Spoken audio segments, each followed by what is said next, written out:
Vous avez un contrat à forfait en jours et vous vous demandez quelles sont vos réelles obligations vis-à-vis de votre temps de travail ainsi que les réelles obligations de votre employeur.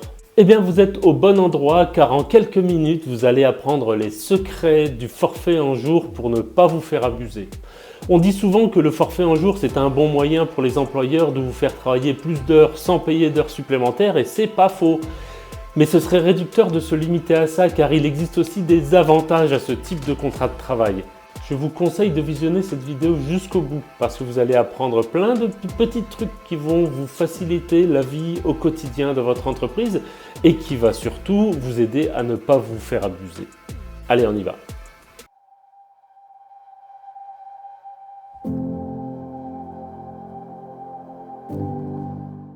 On peut résumer le contrat à forfait en jour en quelques mots seulement. Il n'y a plus de référence horaire. Ça veut dire qu'on ne compte plus ses heures de travail, mais seulement ses jours de travail, quel que soit le nombre d'heures qu'on a travaillé. On peut comparer avec le cas d'un contrat de travail classique.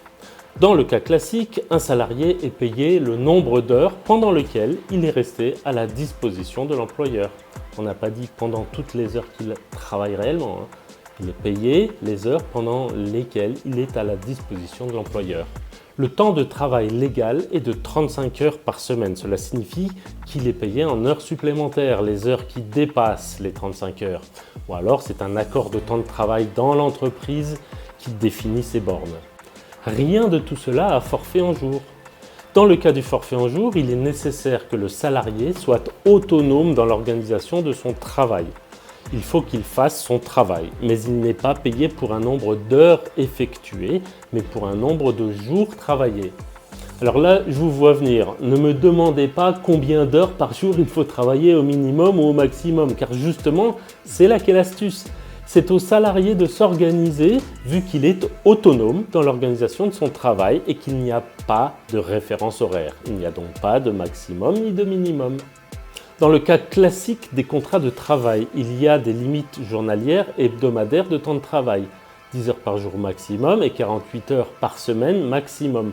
Rien de tel pour le forfait en jour.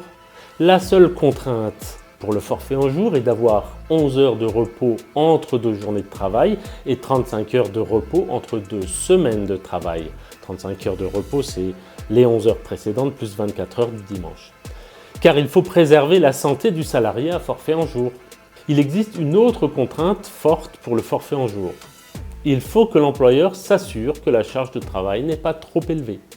Pour cela, il doit organiser tous les ans un entretien pour évaluer la charge de travail du salarié afin de garantir sa santé et sa sécurité. Si cela n'est pas respecté, le salarié est réputé ne pas être à forfait en jour. Il peut alors réclamer le paiement de ses heures supplémentaires. C'est ce qui s'est passé dans les années 2010. De nombreuses conventions de branche définissant le forfait en jour ont été invalidées par la justice car elles ne permettaient pas de garantir la santé et la sécurité des salariés à forfait en jour. Et s'il n'y a pas un accord collectif définissant le forfait en jour auquel se rattachent les contrats de travail à forfait en jour, alors les salariés ne sont pas à forfait en jour au sens du droit. Ils sont donc à 35 heures et ils peuvent donc se faire payer leurs heures supplémentaires. Revenons à l'organisation du travail. Qu'est-ce que cela signifie qu'on n'a plus de référence horaire ? Eh bien, cela signifie qu'on ne compte pas ses heures de travail, mais ses jours de travail dans un forfait annuel de maximum 218 jours. En fait, on peut aussi avoir un forfait de 135 jours, mais ce cas est très spécifique et il dépasse le cadre de cette vidéo. On peut aussi avoir un forfait annuel plus faible. Par exemple, lorsque j'étais salarié dans un centre de R&D de l'industrie, j'avais un forfait de 212 jours. Et j'ai même vu des salariés à forfait 206 jours. Cela n'est pas pour autant considéré comme du temps partiel, c'est toujours un contrat à temps complet. Qu'est-ce que cela signifie précisément qu'on ne compte plus ses heures parce qu'on est autonome? Cela signifie qu'on organise sa journée comme bon nous semble. Il n'y a plus de plage de présence obligatoire, ce serait totalement contradictoire avec la notion de forfait. Et j'ai une anecdote à ce propos. Lorsque j'étais ingénieur dans l'industrie, nous étions un service d'une trentaine de salariés, presque tous ingénieurs à forfait en jour. Un jour, notre chef de service a poussé un coup de gueule. Il y en a marre, vous arrivez de plus en plus tard et vous partez de plus en plus tôt, ce n'est plus possible, il faut que cela cesse. Il faut dire qu'il avait raison, les salariés étaient de plus en plus déprimés par leur salaire et leurs perspectives professionnelles qui provoquaient une forte démotivation.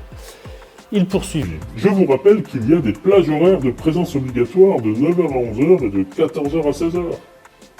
À ce moment-là, j'ai pris la parole pour le contredire.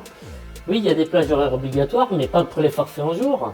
Les forfaits en jour n'ont pas de référence horaire, et donc tu ne peux pas imposer leur présence à des heures fixes dans la journée, puisque nous sommes censés être autonomes dans l'organisation de notre travail. Bon, à cette époque, vous vous en doutez, j'étais déjà élu du personnel. Bon, alors là, le manager s'est tu, mais mon message est très bien passé auprès des collègues. Si vous aussi, vous avez des anecdotes sur la manière originale de tirer parti de son forfait en jour, n'hésitez pas à nous en faire part en commentaire et n'oubliez pas de mettre un pouce bleu si vous trouvez cette vidéo utile. En revanche, s'il n'y a plus de plage horaire obligatoire tous les jours, il peut y avoir une présence obligatoire pour obligation de service.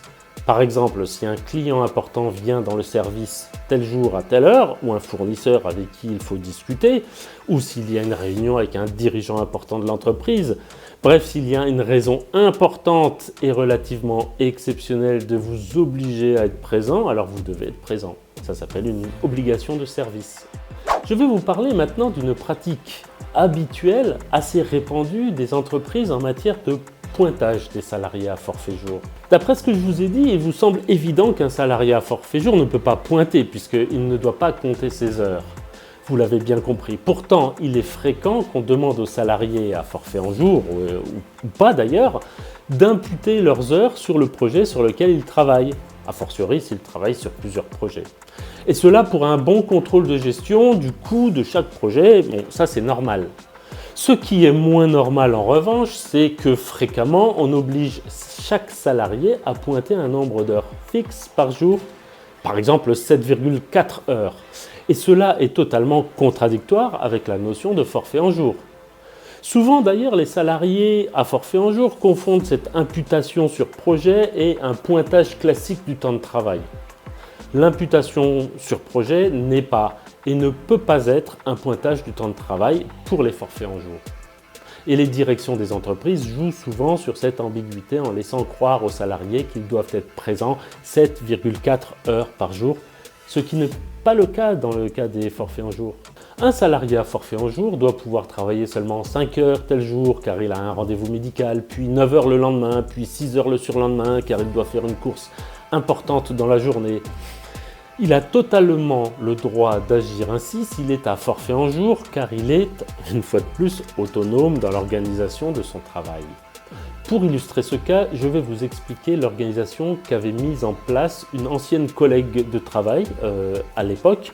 Elle avait un enfant en bas âge qu'elle allait chercher en sortie de crèche, un jour sur deux. Pour cela, elle partait tôt du travail, autour de 16 heures. Elle s'occupait de sa fille jusqu'au coucher vers 20 heures. Puis finissait sa journée en travaillant le soir, 1 heure ou 2, pour finir sa journée. Cette organisation du travail, c'était son choix à elle.